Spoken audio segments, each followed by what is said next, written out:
During a tense government flight, White House Press Secretary Karoline Leavitt abruptly demanded a mid-flight diversion. However, the pilot, Mark Thompson, a staunch libertarian, flatly refused. The dramatic confrontation at 30,000 feet stunned the crew and passengers. The entire heated exchange was recorded, quickly went viral, and sparked a fiery debate across America. Before diving into the story, comment where you're watching from and don't forget to subscribe so you won't miss the latest stories. The flight was supposed to be routine. Karoline Leavitt, a key figure in the administration, had just delivered a powerful speech in Nevada and was heading back to Washington, D.C. on the government plane. Clear skies and a calm cabin atmosphere prevailed until an urgent encrypted message turned everything upside down. Leavitt received intel. A former editor, hiding in a remote Iowa town, held documents exposing a media-orchestrated smear campaign against the administration. Enemies were hunting her, and the documents would be destroyed within hours. Leavitt sprang up, eyes sharp, and strode to the cockpit. "We need to divert," she said firmly. "To Iowa now. This is more important than anything else." But instead of a "yes, ma'am," a cold response came. The pilot, Captain Mark Thompson, a respected Air Force veteran, looked Leavitt in the eye and said, "I'm afraid I can't do that, ma'am." The air froze. The White House press secretary's order had just been defied at 30,000 feet. The silence following Thompson's refusal was heavy, suffocating. Secret Service agents subtly shifted, eyes alert. Staff in the cabin exchanged bewildered glances. Leavitt maintained her composure, no need to raise her voice. "Captain, I am the White House press secretary," she said, her voice steady but commanding. "This is a direct order." Thompson gripped the controls tightly and replied, "I understand, ma'am, but I have other orders." Whispers spread through the cabin. No one had ever witnessed a pilot openly defy a senior official like this. Leavitt narrowed her eyes, sensing something deeper, a profound threat. "Who gave you those orders?" she asked, her voice icy. Thompson hesitated, then said, "I'm not at liberty to say." The atmosphere turned frigid. Sophie, a young aide in the main cabin, gripped her seat, eyes anxious. The crew began to realize this wasn't a policy disagreement. This was a real threat. Leavitt turned to her security team. "Get me the flight log and connect me to command center immediately." Below the clouds, unseen eyes tracked the government plane's every move. Minutes later, a staffer handed Leavitt a classified report. Its contents stunned her, a security alert with a list of suspected individuals. Captain Mark Thompson's name was on it. Leavitt's face hardened. She glanced toward the cockpit, then turned to her team. "We have a traitor controlling this plane," she said, her voice low but resolute. Gasps rippled through the cabin. Sophie whispered, "Are we in danger?" Leavitt, calm and steadfast, reassured her, "Not today." She stood tall, resolute, and spoke through a secure line. "This is Press Secretary Leavitt. I need diversion protocol. Prepare to neutralize the cockpit if necessary." Suddenly, the plane lurched violently. Not turbulence, not a storm, but a deliberate tilt. Thompson had locked the manual controls. His voice crackled over the intercom. "Sorry, Miss Leavitt, but you're not getting to Iowa or anywhere else." Panic spread through the cabin, but Karoline Leavitt didn't flinch. She turned to her team, voice brimming with resolve. "If the pilot is working for the enemy, we'll fight with truth, courage, and everything we've got." The battle for control of the plane had begun. As the government jet glided silently through the sky, a covert facility in Seattle monitored its flight data in real time. Among them, a powerful figure, Olivia Harper, smiled coldly. "The plan is working," she whispered. "Leavitt will never reach Iowa." They had paid a hefty sum to Captain Mark Thompson, the government plane's pilot, to stop Leavitt. For them, blocking her meant concealing dark secrets, a plot to manipulate the media, smear the administration, and abuse power. But in Iowa, a courageous whistleblower waited, trusting only Karoline Leavitt with the documents. On the plane, Leavitt's close advisor, Nathan Brooks, whispered, "Ma'am, if we don't reach the whistleblower before sunset, they'll disappear." Leavitt stared at the cockpit door, her voice low but fierce. "Then we'll break that door down if we have to." Outside, the sun was setting, time was running out, but the resolve of a determined woman was about to confront an entire corrupt network. In the rear cabin, Sophia, Leavitt's young aide, slipped into a quiet corner. She pulled a small necklace from her bag, a gift from her late grandmother, a silent source of strength in tough times. Sophia knelt, whispering, "Please protect Miss Leavitt. Protect this country, and expose those who seek to destroy us. Tears rolled down her cheeks. Ethan, a teenage intern, approached and knelt beside her, quietly placing his hand on hers, saying nothing. Elsewhere, the crew gathered, unsure of what to do. The government plane was now a battlefield.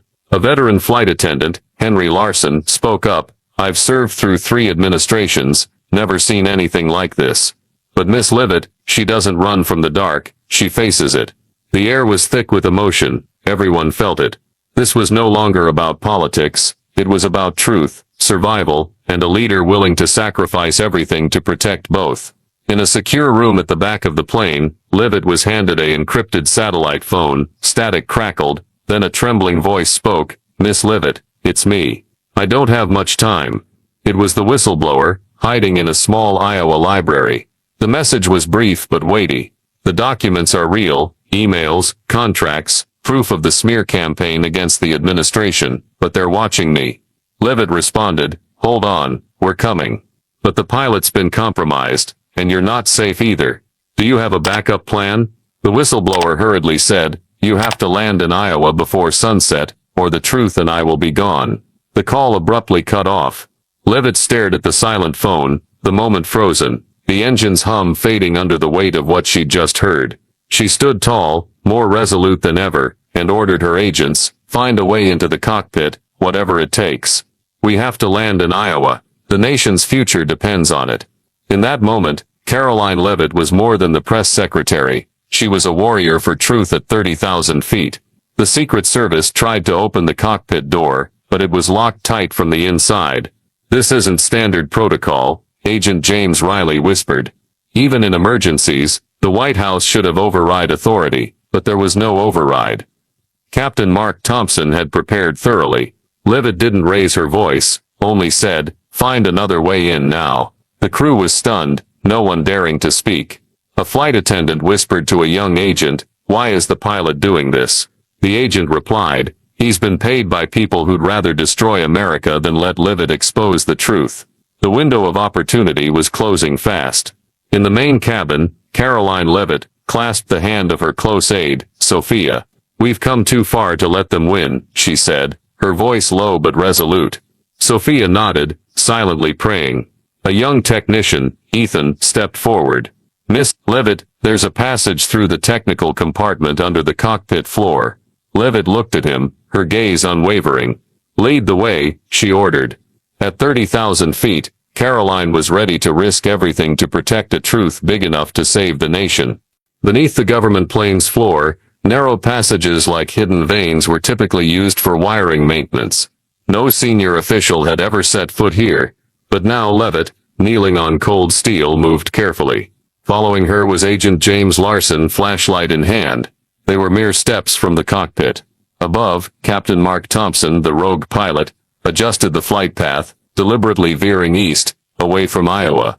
Over a secret frequency he communicated, "She can't get there. I control everything." But Thompson had no idea who was right below him. Leavitt's heart pounded, not from fear but from clear purpose. Each step was a battle against metal and time. Her dress tore, her hands scraped, but she didn't care. Leavitt wasn't fighting for fame. She was fighting for truth, for the whistleblower, for America. Suddenly, they reached a small hatch directly under the cockpit. Larson nodded. "It's thin, we can break through." Leavitt looked up. "Finish this," she said. In that moment, the most powerful woman in the administration wasn't behind a podium but in the shadows, fighting for a nation's soul. With a sharp crack, the cockpit floor panel burst open. Thompson spun around, startled, and there stood Karoline Leavitt, rising from the floor like an unbreakable warrior. The cockpit air was thick with tension. Leavitt, calm but resolute, declared, "You're not in control here. I am." Thompson reached for the radio, but Larson moved swiftly, restraining him in an instant. "You're under arrest for treason," Larson growled. Thompson was stunned. He'd anticipated resistance, but not like this. Leavitt took the co-pilot's seat, catching her breath. "We're flying to Iowa now," she ordered. Cheers erupted from the main cabin as the news spread. They'd regained control. Leavitt gazed out at the clouds, whispering, "We're not done yet." Below in Iowa, the sun touched the horizon, time slipping away, But Leavitt was in command, and the fight for truth was about to land where it needed to. She placed her hand on the co-pilot's controls, not an aviation expert but unmatched in focus and leadership. The co-pilot, now in charge, whispered, "We'll enter Iowa airspace in 22 minutes. Leavitt nodded. "Get us there, no mistakes." Thompson, handcuffed in the cockpit corner, was silent but seething. The plan orchestrated by powerful forces had collapsed. He'd bet everything to stop Leavitt, and lost. At a nearby library, whistleblower Anna Harper, hands trembling, clutched a USB drive hidden in a book. Time was running out, darkness closing in, but Leavitt was closing in too.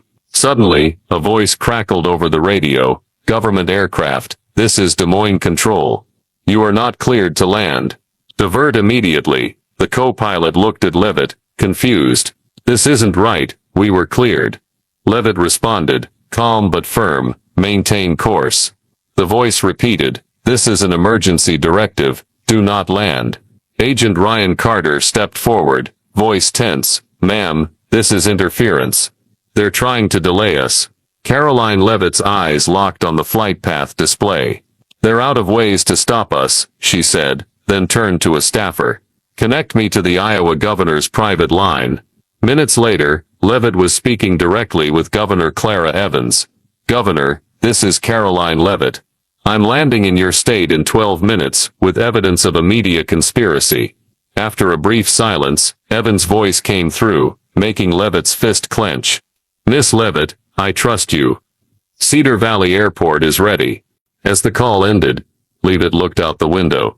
The truth lay just below the clouds. The government plane began its descent, and she stepped into the main cabin. Everyone stood, some with tears in their eyes, some with hands over their hearts, not because she was the press secretary, but because of what she'd done, risking everything to protect the truth. Leavitt didn't give a long speech, only said, "We're almost there, thank you for trusting me." Sophia, her close aide, hugged her tightly, voice trembling. "I was so scared." Leavitt replied softly, "I know, but we don't back down when the country needs us." Ethan, a young intern, approached, holding a signed pen Sophia had used to pray. "Miss Leavitt, this is for the whistleblower. I want them to have it." Leavitt nodded, her eyes misting. "That's worth more than you know." Outside, the small Cedar Valley runway came into view, but as the plane approached, a black truck sped toward the library in town, where the whistleblower waited with everything at stake. On board, everyone held their breath, hoping they weren't too late. The plane's wheels hit the ground with a jolt at Cedar Valley Airport. The local runway had never seen such a scene. An unscheduled landing under heavy security. Fire trucks and state police lined the tarmac. As the door opened, Karoline Leavitt stepped out into the golden sunset, flanked by Secret Service agents. Sophia and Ethan followed. Less than 10 miles away, in a small library tucked among trees, whistleblower Anna Harper, a former journalist, clutched the USB drive hidden in a book. Her hands shook as she heard tires screech outside. Through the stained glass window, Anna saw the black truck stop. Not federal agents, not press, but men in suits with guns. She knelt, whispering, "Please don't let it end like this." Then in the distance, a helicopter's roar grew louder. The government plane hadn't just brought Leavitt, it brought hope. "The whistleblower's in danger," Agent Carter shouted, holding live satellite imagery from the library. "We'll be too late if we don't move now." Leavitt didn't hesitate. "Get me there fast." A convoy of unmarked SUVs tore through Iowa's rural roads, trees blurring in the sunset. Leavitt sat in the front passenger seat, refusing the back. "They think they can scare the whistleblower into silence," she said. Fists clenched. "Not today." At the library, Anna Harper backed into a corner as the door creaked open. Strangers stepped in, flashlights sweeping across the bookshelves. One whispered, "Hand over the USB. You don't need to know more." Anna, voice trembling but resolute, replied, "America will know. She's coming." At that moment, a loud crash rang out. The main door burst open, Secret Service agents storming in like lightning. Anna collapsed to the floor, sobbing in relief. Through the dust and shouts, Karoline Leavitt stepped through the doorway, striding straight to Anna. "You held your ground," Leavitt said, kneeling beside her. Anna looked up, eyes brimming with tears. "I knew you'd come." Tears rolled down her cheeks as she slowly pulled the USB from the book. Her hands shook, not from fear, but from finally being heard. "I've waited years," she whispered. "They buried everything, but it's all here." Leavitt gently took the USB, as if it were made of glass. Sophia and Ethan stood behind, silently watching, their eyes filled with awe. Ethan, the young intern, stood quietly behind Karoline Leavitt, his gaze fixed on Anna Harper. "I knew I couldn't trust anyone else," Anna said, her voice trembling. "They tried to bribe me, threaten me, but I believed you'd do what's right." Leavitt placed a hand on Anna's shoulder, her voice warm but firm. "You didn't just protect evidence, you protected America." Outside the library, police sirens faded, the black truck was gone, and the agents had been apprehended. The sun set behind Iowa's hills, and in that small library, something sacred had just happened. A forgotten former journalist had handed Leavitt a second chance to save the nation. As Leavitt stood holding the USB, the weight of the country seemed to lighten slightly. For the first time that day, she smiled. The truth was alive, and it was in the right hands. In the black SUV, Leavitt clutched the USB tightly. A cybersecurity agent, Ryan Carter, quickly opened a laptop on her lap. Files loaded slowly. Old documents, secret emails, bank transfers, and names, prominent powerful names. The documents exposed a dark network linking media executives, elected officials, and global elites in a campaign to smear the administration, manipulate information, and conduct illegal surveillance, all backed by those who had tried to stop Leavitt from the start. Sophia, Leavitt's aide, gasped softly, hand covering her mouth. Ethan sat silently, eyes wide, beginning to grasp the danger Leavitt had faced. Carter whispered, "This could upend the country." Leavitt didn't flinch. "No, it will set the country right." She took a deep breath and declared, "We go public tonight." The SUV sped toward Cedar Valley Airport, where a secure satellite uplink awaited. But another group had just been alerted, those who had bribed Captain Mark Thompson, and they weren't done. Far off, another plane took off, targeting the government aircraft. As the government plane's engines roared for the return to Washington, D.C., no one on board knew what was coming. Leavitt sat at the communications table, preparing for a nationwide address. The USB was encrypted, ready to upload to trusted servers, but a radar alert flashed. "Unidentified aircraft approaching," the co-pilot said urgently. "No transponder, moving fast." Carter squinted. "That's no commercial jet. It's private, and it's not responding to radio." Leavitt stood, walking to the cockpit door. "Unconfirmed armament," the co-pilot reported, "but it's tailing us." The mystery plane suddenly swooped close to the government plane's right wing, near enough to make the aircraft shake. "They want to scare us out of the sky," Carter said. Leavitt didn't waver. "Tell them we're not afraid," she ordered. But deep down, everyone knew this wasn't just a threat. It was a final attempt to stop the truth from reaching the American people, and time was running out. As the unknown plane circled and menaced, Leavitt sat before an onboard camera, ready to address the nation. 5 minutes to broadcast, a technician announced. Leavitt looked into the lens, not angry but resolute. "I've seen the worst hidden in darkness," she said softly to her team. "But the American people deserve the light." Outside, fighter jets were scrambled to escort the government plane, warning the mystery aircraft to back off. In the cabin, a red light blinked. The live broadcast began. Leavitt took a deep breath, speaking straight to the hearts of millions. "My fellow Americans, I hold in my hand evidence of a profound betrayal, not just of this administration, but of all of you. The truth was buried, and they tried to stop me from reaching this moment. But we've overcome together." She held up the USB. "This changes everything." Families across America listened intently. At 30,000 feet, Karoline Leavitt didn't just deliver information, she delivered hope. Across the nation, screens lit up with Leavitt's address. Families gathered, sensing a shift. In Iowa, a small town awoke as the truth emerged. Leavitt, USB in hand, had shattered a web of lies. But the danger wasn't over. Those behind Thompson were still plotting, and the government plane remained a target. Yet in that moment, Leavitt had reignited a spark of trust, proving that the truth, though threatened, would always find its way to the light.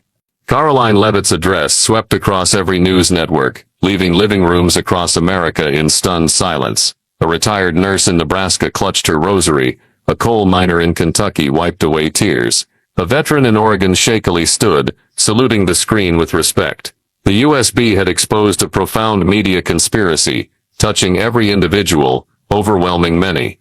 The betrayers weren't strangers. They were familiar names. Journalists, lawmakers, CEOs, even a former senior official. But Karoline Leavitt, calm and clear, held it all in her hands. "Justice," she said softly, "is coming." The internet erupted. Millions of Americans rallied online and in the streets. Not with anger, but with courage. Not with violence, but with unity. But amid the inspired, some trembled. In a dark Washington, D.C. office, Olivia Harper smashed her phone against the wall. She wasn't supposed to survive that plane, she screamed.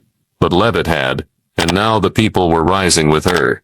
In the government plane's cabin, as the nation turned from their screens, a deeper moment unfolded. Ethan, the young, tall but quiet intern, stepped toward Leavitt. "I saw them try to destroy you," he said, voice trembling, "and you didn't stop." Leavitt pulled Ethan into her arms, hugging him tightly. "I didn't stop," she whispered, "because I'm fighting for you, for the future, for every kid." Sophia, her close aide, watched, eyes misty, hand on her heart. A nearby flight attendant softly sobbed. In that moment, Leavitt wasn't just the press secretary. She was a symbol of hope, fighting in the skies to ensure an honest America. But as hope surged, new danger struck. The unidentified plane, still loitering near the government aircraft, suddenly veered, charging straight toward them. Escort fighter jets issued a warning, possible attack imminent. In the cockpit, Leavitt stood behind the pilot, calmly ordering, "Do not engage unless fired upon." Then a flash erupted from the mystery plane's tail. A missile? No, just a flare, a diversion. But moments later, a real launch followed. Missile inbound. Everyone on board held their breath. Before panic could spread, an escort F-22 broke formation, racing ahead of the government plane, taking the full force of the explosion. The blast shook the sky. Sophia screamed. Staff fell to the floor. Ethan clung to his seat. But the F-22 had sacrificed itself to save them all. In the silence that followed, Leavitt stood firm, eyes filled with grief but resolute. "Find that pilot's identity," she said. "I want his name. America won't forget what he just did." No one on board could forget. Not the fear, not the sacrifice, and not the mission ahead. A voice from control crackled over the radio, trembling but strong. "Government aircraft, this is NORAD. F-22 call sign Eagle 6, is down." Pilot confirmed lost. Silence enveloped the plane. Leavitt stood still, hand over her heart. Sophia bowed her head. Ethan wiped tears. "What was his name?" Leavitt asked softly. A communications officer replied. "Captain Daniel Torres, 28, son of Mexican immigrants, first in his family to serve." Leavitt closed her eyes, ordering, "Connect me to his family now." Minutes later, through a secure line, an older woman's trembling voice came through. "Mrs. Torres," Leavitt said gently, "your son gave his life to save me and everyone on this plane. He's a hero, not just to me, but to the nation." The mother sobbed. "He believed in you," she said. "He said if you were leading, America had a chance." Leavitt's voice broke for the first time that day. "And because of him, we still have that chance." The USB had shattered the web of lies, exposing those manipulating the media to smear the administration, but the danger wasn't over. The mystery plane had vanished, but those behind Thompson were still plotting. Yet Leavitt had reignited a spark of trust, proving that truth, though threatened, would always find its way to the light. The mother wept over the secure line. "My son believed in you," she said. "If anyone could make Americans understand and believe again, it's you." Karoline Leavitt's voice broke for the first time that day. "And because of him we still have that chance." Everyone on the government plane silently wept, not for a press secretary, but for a mother's son and a country worth dying for. But time was running out. The USB had been broadcast once, but a new threat emerged: relentless cyber attacks targeting Leavitt's servers. Powerful forces were trying to erase the truth before it could spread. Ma'am, we need to hand this evidence to someone who can't be silenced, cybersecurity agent Ryan Carter said. Leavitt nodded, then glanced toward the onboard press room. Inside 5 journalists waited, tense, including 2 from networks that had relentlessly smeared her. Leavitt stepped in, USB in hand, declaring, "I'm trusting the American people with this evidence. No edits, no bias, just the truth. I want you to publish it all." They were stunned. One journalist, choking up, said, "Miss Leavitt, after today, I'll never see you the same." Leavitt gave a faint smile. "See the truth, that's all I want." The broadcast aired minutes later, unfiltered, unedited. Across America, people wept, families gathered, enemies paused, even critics whispered, "She did it."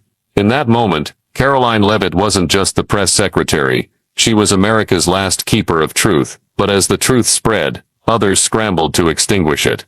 In a gleaming Seattle skyscraper, Olivia Harper slammed her fist on the table. "This wasn't supposed to happen." The tech billionaire, Nathan Brooks, replied, "We had everything locked, controllers, airspace, the entire digital system." Harper screamed, "Then why is my phone flooded with reporters asking about secret accounts and media conspiracies?"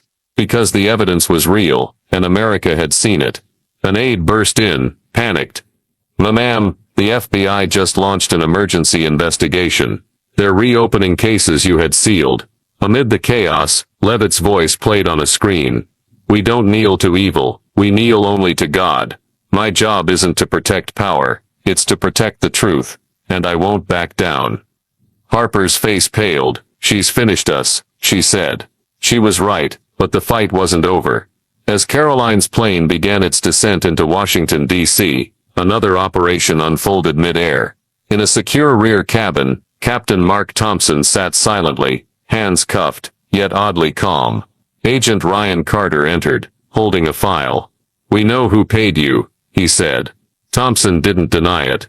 "You think this ends with me? I was just the pilot. The real players are planning their next move." Leavitt stepped in, calm, but resolute. "You nearly killed everyone on this plane. You betrayed your oath." Thompson looked up. "I did the job I was paid for," Leavitt replied. "And now you'll answer to the people." Outside, a second plane appeared, carrying federal marshals. Mid-air, the 2 planes connected via a secure bridge, a rare and dangerous maneuver. As agents led Thompson away, Ethan looked out the window. "Miss Leavitt," he looked proud of it. "Why?" Leavitt placed a hand on his shoulder. "Because evil always thinks it's winning, until the truth arrives." And the truth had just landed. When the government plane touched down at Joint Base Langley, the nation had changed.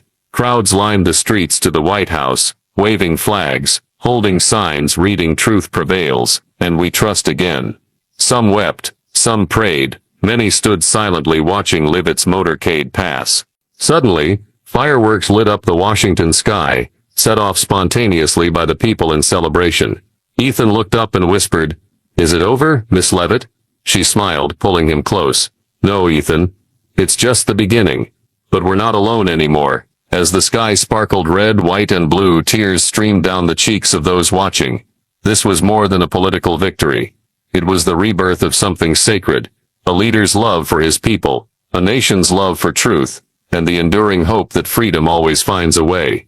The next morning, as the truth rocked the nation, Leavitt received a handwritten letter delivered by the military. It was from Maria Alvarez, the mother of the F-22 pilot, Captain Daniel Torres, who had sacrificed himself to save the government plane. Alone in her office, Leavitt slowly unfolded the letter and read it aloud. "Dear Mrs. Leavitt, my son has always believed in duty, faith, and sacrifice. He said if he had to choose between comfort and courage, he would choose courage, because you showed him the way. You fought for our country when others gave up. Yesterday, he followed you, and I am proud of him. Thank you for reminding us of what America really is."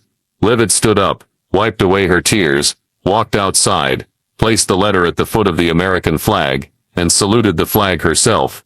By day's end, she ordered the Medal of Honor be posthumously awarded to Captain Torres. The nation watched silently, eyes wet, as Leavitt honored a son and a mother, reminding the world of true love for country. The USB had done its job. Investigations erupted in every state.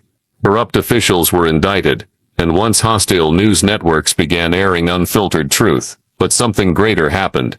Churches filled on Sunday, families hugged tighter, neighbors who hadn't spoken in years gathered for backyard dinners. This wasn't just politics, it was personal, profound. Leavitt stood before the nation in a live address, not from a podium but before the Jefferson Memorial. She didn't speak of vengeance, but of rebirth. "We won't be defined by the evil that tried to divide us," she said. "We'll be remembered for how we rose together." Millions watched an old farmer in Montana, a single mother in Chicago, a war widow in Arizona, all wiping tears. They didn't just see a press secretary, they saw a woman who risked everything to protect their future. As the sun set, the government plane took off again, heading to a quiet event in Iowa, a small memorial for Anna Harper, the whistleblower who passed away peacefully hours after handing over the truth. Sophia, Ethan and Leavitt's team flew with her. No reporters, no cameras, just gratitude. Anna's book rested by her casket, and Ethan placed Sophia's signed pen inside, whispering, "Thank you." Leavitt stood at the grave, voice breaking. "This woman saved more than our country, she saved our soul." A local children's choir sang "God Bless America," and everyone wept, not from sadness, but because something pure had been restored. The story of Karoline Leavitt demanding a mid-flight diversion on the government plane reflects the tensions and core values of American society today, particularly political polarization, the role of media, and the power of individual courage. In the context of 2025 America, where debates over truth and trust in institutions are at their peak, this story offers a profound lesson about standing up for truth, even in the face of danger. Leavitt, as press secretary, confronted rogue pilot Mark Thompson and a manipulative media network, demonstrating unwavering resolve to protect evidence from whistleblower Anna Harper. Her daring crawl through the technical compartment, her live broadcast revealing the truth, and her gratitude for sacrificed pilot Daniel Torres show that truth demands sacrifice, but has the power to unite a nation. The lesson from this story for Americans today is to bravely confront lies, even from powerful sources, and seek truth through open dialogue. Just as Leavitt didn't give up when obstructed by Thompson, we should persist in questioning and verifying information, especially in an era of easily manipulated social media. Her act of entrusting the USB to journalists, even those who opposed her, teaches us that truth must be shared widely, not hoarded by one faction. Moreover, Leavitt's gratitude for Torres and Harper reminds us to honor those who quietly sacrifice, from firefighters to principled journalists, who keep society just. Finally, the White House garden gathering and citizens' fireworks suggest that unity and trust can be rebuilt through moments of sincerity. Apply this lesson by listening to one another, verifying information, and acting for the common good as Leavitt did to save the truth. Subscribe to join us in following Karoline Leavitt's journey to protect the truth. Thank you for being here, and we'll see you in the next video.